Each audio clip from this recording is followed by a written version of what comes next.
Bonjour à tous, bienvenue sur TV C'est vrai Men et dans notre émission singulièrement en pleine page où nous recevons traditionnellement, vous savez bien, les écrivains de la région et même de la France tout entière. Ça nous arrive aussi parfois. Aujourd'hui, notre invité Ismaël Ben Mesbah. Bonjour. Bonjour, c'est bonne maison. Bienvenue avec nous. On vous reçoit à plusieurs titres, géographiquement d'abord, puisque vous avez été très longtemps à Rezé, tout près de Nantes, en tant qu'élu de cette bonne ville de Rezé. Et maintenant, vous êtes devenu, je crois, vendéen, puisque vous nous arrivez de Saint-Gilles-Croix-de-Vie. Oui, vendéen de cœur. Vendéen de cœur. Et justement, on va parler un petit peu de toutes ces affaires géographiques. Et vous êtes depuis peu, je viens de le dire, en Vendée, vous étiez avant dans la région nantaise, mais avant encore, vous étiez en Algérie et vous êtes arrivé en 1965. À l'âge de 19 ans. À l'âge de 19 ans. Alors ça s'est passé comment, votre arrivée dans notre nation? En fait, je ne faisais que continuer ma présence dans cette nation. Nous sommes une famille que les premiers Français arrivés sur le territoire algérien dénommaient déjà les peuples de grande-tante. Cela veut dire que dans ma famille, il y avait à cette époque, à l'époque de l'arrivée des troupes françaises de Charles X, oui, 1830, 5 juillet, à Sidi-Ferruche, il y avait des chefs de tribus qui exerçaient un certain pouvoir, chefs de tribus qui étaient désignés. C'était pas par hérédité. Donc, ils ont été les premiers interlocuteurs des troupes françaises, des généraux qui étaient arrivés sur place. Par la suite, d'ailleurs j'en parle beaucoup dans mon prochain livre qui est sorti à partir d'aujourd'hui. On va y venir, bien entendu. Oui. J'ai eu un trisaïeul qui s'est fait descendre par un général de l'époque qui était venu dans les montagnes du Djurtira en Kabylie, en Grande Kabylie, pour réprimer une révolte. Et cette révolte, elle a été décidée par une autre sommité de la Kabylie qui s'appelait Mokrane, El Mokrani.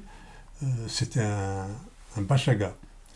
Et donc qui avait eu ce titre de l'époque ottomane. Parce qu'à une époque, les dirigeants algériens de cette époque avaient fait appel à l'Empire ottoman pour venir... Et l'Algérie est devenue à cette époque-là une régence de l'Empire ottoman. Vous arrivez donc en France en 1965 et vous êtes enseignant. Vous étiez enseignant. J'étais enseignant à la force des choses en Algérie parce que à l'indépendance, on n'aurait pas voulu ça. Nous sommes une famille indépendantiste, mais justement, par rapport à ce que je disais tout à l'heure concernant mon trisaïeul, sa veuve avait signé, pour pouvoir récupérer son corps, avait signé un accord tacite. Ils appelaient ça l'aman, c'est-à-dire avec un double sens pour ce mot aman. L'aman, c'est-à-dire la confiance, et l'aman, c'est-à-dire se taper la main pour sceller une décision ou un contrat. Voilà. Donc, on a respecté, enfin, dans ma famille, ils ont respecté cette règle. Ils ne faisaient pas la guerre par les armes, mais par les mots. Voilà. Alors en France... Je me retrouve en France. Donc, nous sommes de culture française. Je me retrouve en France, étudiant en droit. D'accord. Et j'étais parti à la suite du coup d'État du colonel Boumedienne contre le premier président de l'Algérie indépendante, Ben Bella. Ben Bella à l'époque, voilà. Alors, votre addiction, on va appeler ça comme ça, avec l'écriture, avec la littérature, ça commence par un premier ouvrage qui s'intitule Sous le goudron, les pavés. Bon. C'est une chronique d'une banlieue oubliée. Évidemment, ce titre-là nous rappelle le fameux slogan de mai 68, Sous les pavés, la plage. J'imagine que vous avez fait un petit peu de... Voilà. Alors, ça, c'est un premier livre. C'est édité chez... quel est votre éditeur? Edilivre. En effet, vous avez un seul éditeur, d'ailleurs, c'est celui-là, toujours. Donc, Sous le goudron, les pavés. Alors, qu'est-ce qui s'est passé? C'est une chronique, mais c'est pas du tout romancé. Ce n'est pas, pas romancé. Voilà. Par rapport à tous les retours que j'ai eus Oui. dans les salons du livre des gens qui l'avaient acheté l'année d'avant et qui sont revenus me voir par la suite, m'en ont parlé. Et la plupart me disent que j'ai une écriture cinématographique. Ça vient aussi du fait que j'ai fait, parallèlement à mes études en droit, j'ai fait le Conservatoire indépendant du cinéma français sous la houlette de Marc Kilissi, que vous devez sans doute connaître, c'est un metteur en scène. Et donc, j'ai acquis, par la formation dans ce conservatoire, cette façon d'écrire, d'aller au plus près et au plus direct. Voilà. Qu'est-ce que ça vous a apporté personnellement, l'écriture de ce livre, de cette chronique d'une banlieue oubliée? Eh ben, justement... Alors, il s'agit de quelle banlieue? Alors, cette banlieue, je l'ai appelée la Cité des Frênes. Oui. Mais étant donné que je m'étais engagé devant... j'ai fait une immersion dans cette banlieue, donc je m'étais engagé auprès de ceux que j'ai eus, qui m'ont reçu, que j'ai eu comme interlocuteur, de ne pas citer le vrai nom de cette banlieue. Mais enfin, en fait... C'est autour de Paris, non? Autour de Paris. Autour de Paris. Bon, déjà, les gens vont arriver à trouver. Voilà. En fait, c'est... on peut retrouver ça dans n'importe quelle banlieue de France et de Navarre, d'une part. Et Sous le goudron, les pavés. C'est un slogan qui était inscrit dans cette cité sur un banc en béton. À force de mettre des bancs en bois qui cassaient 2 jours après, ils en ont fini par mettre des bancs en bois, en béton. Oui, c'est plus froid. C'est plus froid que le bois. Voilà, mais plus solide. Oui. Et ils ont tagué donc ce slogan « Sous le goudron, les pavés ». Et comme il rappelait cette fameuse phrase de mai 68, sous la plage... sous les pavés, la plage. Sous les pavés, la plage. Voilà. Je l'ai retenu. Voilà. Très bien. Vous étiez, comment dirais-je, participant ou à un titre quelconque? En 68. En 68. En tant qu'étudiant. Oui. Mais comme j'étais déjà fiancé avec mon épouse, je n'avais pas tous les droits. Bon, très bien. Alors, il y a un petit peu de temps qui se passe, et puis il y a un deuxième livre que je vais d'ailleurs faire voir à la caméra. Voilà. Il était une fois les voisins. Alors, c'est un titre, un petit peu un titre de conte. Il était une fois, c'est toujours un peu un conte comme ça. Alors, il était une fois les voisins. Là, vous en voulez à vos voisins? Non, pas du tout. Là, non, parce qu'il y a des gens qui sont pas bien avec leurs voisins. Non, pas du tout. Parce que c'est vrai que le titre pourrait le laisser supposer. Non, c'est l'admiration que j'avais pour Alphonse Daudet, l'élève de Montmoulin, et d'autres nouvellistes. Alphonse Daudet, pas Léon Daudet. On est bien non, pas Léon Daudet. Ah non. Bon, il écrivait bien aussi. Ah oui, bien sûr, mais enfin bon, c'est dans un autre chapitre. Mais Alphonse Daudet, ces lettres de Montmoulin m'ont toujours frappé. Et d'ailleurs, quand je l'ai lu la première fois, c'était mon grand-père qui me l'avait passé. Et je reviens à mon grand-père, parce que lui, c'est pareil, c'était un féru de la langue française. Et c'est dans ses bras que j'ai appris... à 3 ans, je parlais français. En tant qu'ancien poilu, il m'a appris la Marseillaise. Voilà. Donc, c'est des histoires qu'on aime bien raconter au coin du feu, les veillées d'hiver. Alors, et qu'est-ce qui se passe? Bon, là, on sent que vous avez une petite... oui, vous êtes un côté affectif pour vos voisins quand même. Oui. C'est bien. Hein. Par exemple, la dernière, je raconte l'histoire d'un Pied Noir qui était venu s'installer au même temps que nous dans le lotissement. Oui. Voilà, ça a été une inspiration pour moi.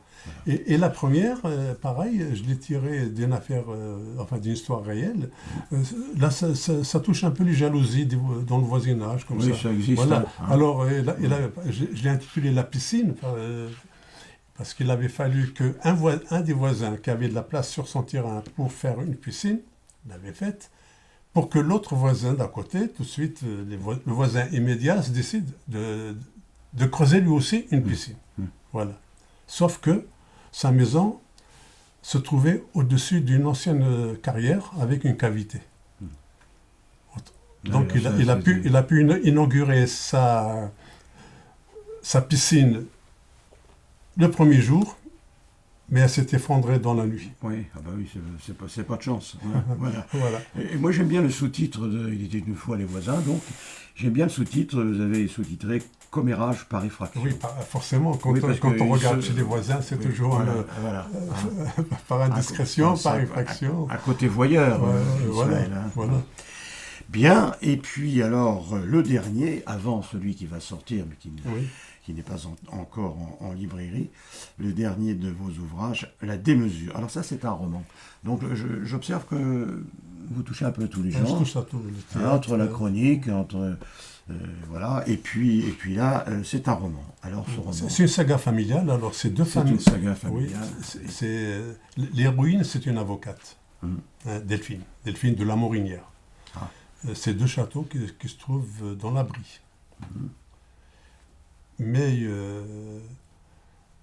c'est une saga donc, et dans cette famille, contrairement à ce qu'on pourrait croire, l'argent ne les dispense pas d'avoir le cœur large.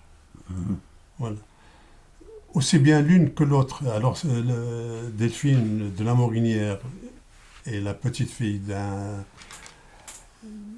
d'un riche industriel dans la métallurgie. Et sa maman vient d'une autre famille. C'est un obro, genre de gentleman farmer. C'est ça. Et par contre, elle est un petit peu imbue de sa personne. L'aristocratie, il n'y a que ça de vrai. Il ne peut y avoir que des gens qui réussissent par leur travail et non pas par l'assistanat, parce qu'elle voit des assistés partout. Voilà. Très bien. Toujours chez le même éditeur. Alors évidemment, oui. Voilà. Alors évidemment, elle est d'une beauté fatale. Oui, elle le savait. Ce qui était pour elle une carte de visite. Oui. Puis ça aide parfois dans les affaires. Absolument. Une beauté fatale. Absolument. Et puis dans cette famille, tout le monde a réussi. Mais en restant simple. Parce qu'il y avait des valeurs morales universelles que les grands-parents, les parents veillaient à ce qu'elles soient respectées. Voilà. Je rappelle le titre, La Démesure, donc, toujours chez Edilib, le même éditeur. Et puis alors, voilà quelque chose qui m'intéresse particulièrement, c'est que aussi dans votre travail d'écrivain, vous avez écrit une pièce de théâtre qui s'appelle Le Trompeur trompé. Je ne sais pas si on le voit, le trompeur trompé à la caméra. Pièce de théâtre, Le Trompeur trompé, c'est un titre à la Molière, ça. Hein oui, c'est voulu, c'est le oui, but recherché. Oui. On pense le trompeur arroseur arrosé. Voilà, arroseur arrosé, le pédant joué, attention au contre-pétri, entre parenthèses. Ouais. Et donc ça fait, voilà, vous êtes amoureux du XVIIe siècle à ce point. Oui, mais disons, voilà, j'étais étudiant, j'avais rendez-vous avec des copains quartier latin, dans un café. J'arrive, je venais d'acheter Historama parce qu'il y avait dans cet Historama un livre, un article qui parlait de l'Algérie de Massu. Bijard, Massu, ça m'intéressait. Je l'ai acheté. En le feuilletant dans le métro, je tombe sur un article d'un académicien de renom, qui est décédé depuis longtemps, je ne me rappelle pas de son nom d'ailleurs, qui avait signé un article disant que ce n'était pas Molière qui écrivait ces pièces, c'est Corneille, mais Louis XIV. Ah, et on m'a dit Corneille aussi. Lui disait Louis XIV. Ah oui. Voilà. Et il essayait d'apporter des preuves, etc. Moi, personnellement, j'étais persuadé que c'était bien Jean-Baptiste Poquelin qui écrivait ces pièces. Je crois qu'à la vérité, ils ont été plusieurs auteurs, mais que Molière en a fait aussi quelques-uns. Hein. Mais c'est vrai que cette légende court, Louis XIV avait écrit, mais Corneille également. Oui.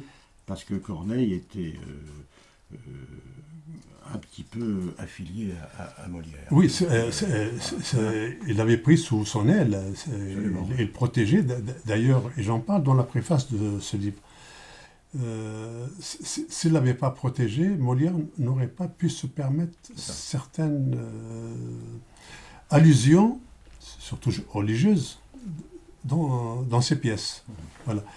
Et j'arrive, je montre donc cet article à mes copains, et je leur dis, on en a discuté, tout ça, les avis étaient partagés. Je leur ai dit, c'est simple, on va faire un pari de potache. Dans 3 mois, je vous présenterai une pièce Jean Molière. D'accord. Et vous verrez que si moi je peux écrire ce genre de pièce, imaginez un petit peu ce que Molière pouvait en faire. Bien sûr. Alors, est-ce qu'on va un jour voir ces pièces représentées en Vendée, par exemple? J'espère bien que... On ne manquera pas d'aller la voir, évidemment. Et puis, alors, pour terminer, Ismaël, quelque chose en préparation, qui est presque achevé. Donc, ce sera votre 4e ouvrage, autour de votre grand-père, justement. Oui, hein. Alors c'est biographique. C'est une biographie, en même temps, l'histoire de la Berbérie. La Berbérie constitue depuis les Canaries, sur les Canaries même. Il y avait un peuple berbère sur les Canaries, jusqu'à l'Égypte, où les Berbères avaient fourni un pharaon. Ouais.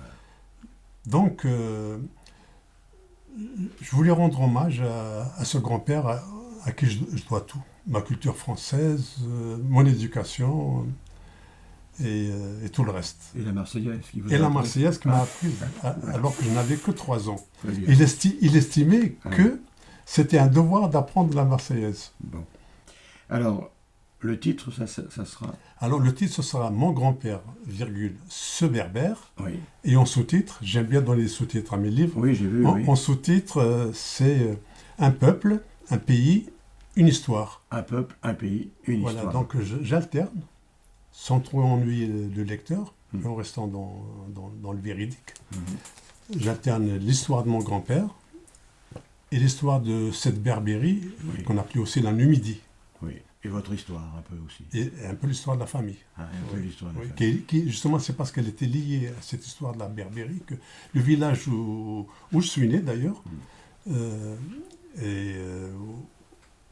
où mes ancêtres avaient toujours vécu, c'était un royaume, un territoire de royaume à la berbère. Parce qu'on avait plusieurs.